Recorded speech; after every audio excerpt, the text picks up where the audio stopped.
para ang administrasyon. Wala ngang pag-iimbis noon. Sinungaling!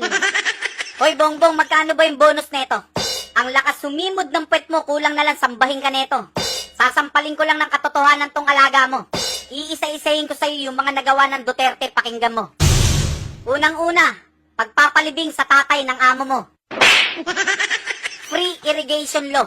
1,000 dagdag sa pensyon ng SSS. NTFL CAC. OFW Hospital. Bukana Bridge na inaangkin nyo. Dagdag sahod sa mga pulis.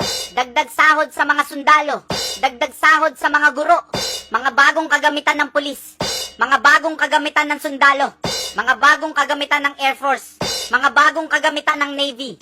National Academy of Sports. Clark Airport. PNR. Skyway 3. Bulacan Airport. Rehabilitation sa Nueva Ecija. Mga gamot during pandemic. 10 years passport. 10 years license. 10 years Siemens book.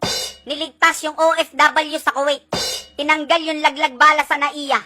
563 na adik sumuko. Bawal inuman sa daan. Curfew ng mga kabataan. Pinalinis yung Boracay.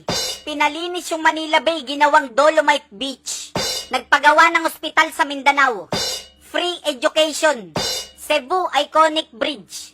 Bagong trend sa MRT saka sa LRT. Nilutas yung problema sa Marawi.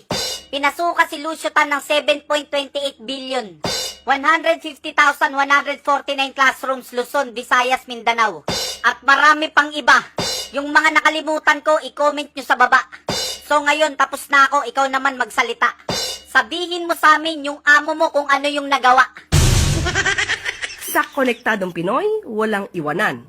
Walang konektado, lahat ay konektado at mas mabilis ang serbisyo. Tarantado!